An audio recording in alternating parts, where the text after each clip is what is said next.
Well, we asked Trinity Mirror, which owns Mirror Group newspapers, to join us tonight, but they declined. But they did tell us they accept they'd have to pay full and fair compensation to the victims, but are not happy with the way the judge calculated the damages. They are also considering an appeal. Well, let's speak to someone who was involved in this, the hacking itself. Last year, ex-Mirror journalist Graham Johnson was convicted of intercepting the voicemail messages of a well-known soap star in 2001.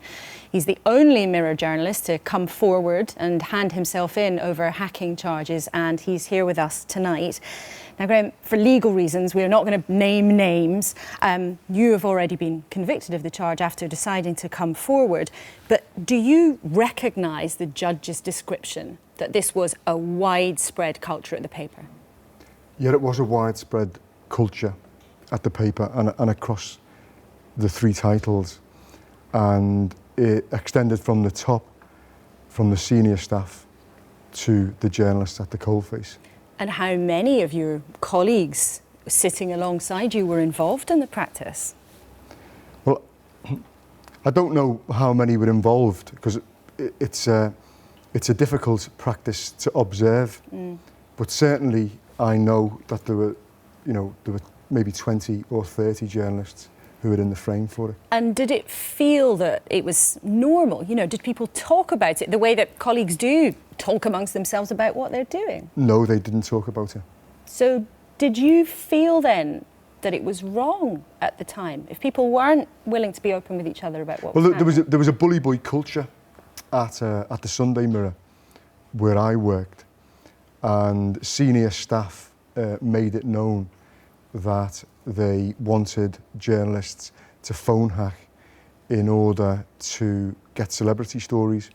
I'd never been involved in celebrity stories at the Mirror, but I was the investigations editor. I did lots of stories about guns and drugs and organised crime and so on. And the first and only time I was instructed to hack a phone, it was to do with a celebrity story, and I walked off the job after 3-4 days, and I refused to do it. So you're clear that people were being put under pressure to do this? Of course, it's most phone hacking and most illegality committed by journalists as a result of them being told to do it, forced to do it, coerced into do it.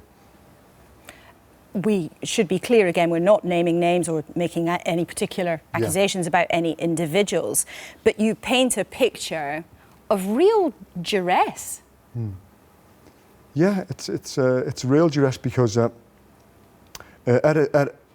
senior staff are desperate for celebrity stories, and at that time there was a real thirst. You know, this was the late 90s, 2000s. And it was that culture of Big Brother, and there was the changeover from doing reasonably serious stories to celebrity saturation.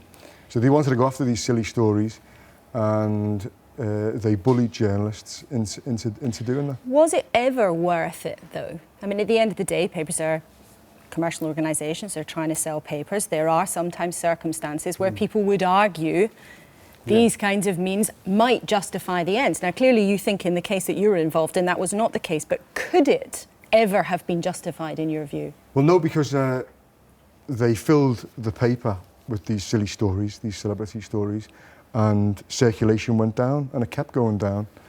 And every year there would be meetings, and they would blame it on the internet, the fact that even before the internet existed, and they'd come up with all these excuses. How did you feel when what was happening at News International started to emerge? You knew what you'd done. You knew what colleagues had done. Yeah.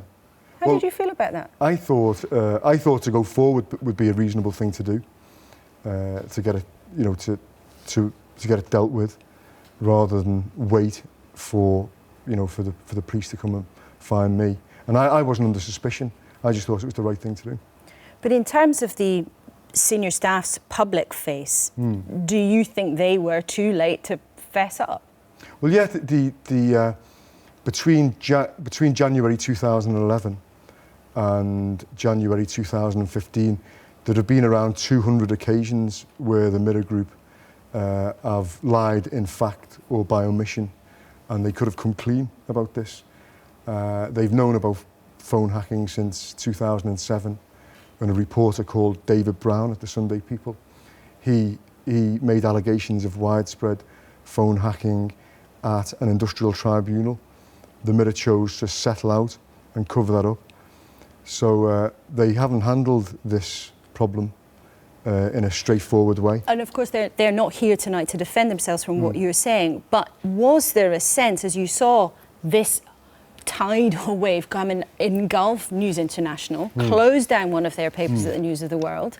I mean, was there a sense, as someone who'd been involved in this at the Mirror, that you were thinking, well, there, but for the grace of God? Or time's running out and it will catch up soon?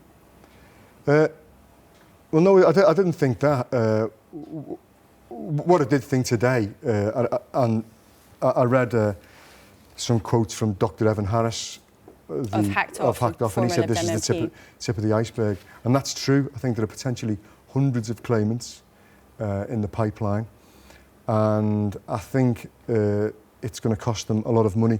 But you know, at the end of the day, the journalists will be made redundant as a result of this, and lots of the regional titles will be affected because there won't be any money. And you have worked for other newspapers as well. Yeah. Do you think what was going on went beyond the Mirror and the News of the World? Yeah, I think so, yeah. You do? You think other newspapers may yet be caught up in this? Yeah, of course. To what kind of extent? Well, I think if the problem is that, you know, if you've done something wrong, usually it gets found out. It comes out at some stage, especially with the amount of scrutiny. I mean, this has been going on for 4 or 5 years now. So I'd be very surprised if it's gone on in other newspapers and that doesn't come out. Very briefly, what's the experience of this been like for you? Of coming forward? Well, it's quite stressful, but I'm glad I told the truth because it was the right thing to do. Graham Johnson, thanks so much for coming in tonight and telling us your story. Thank you.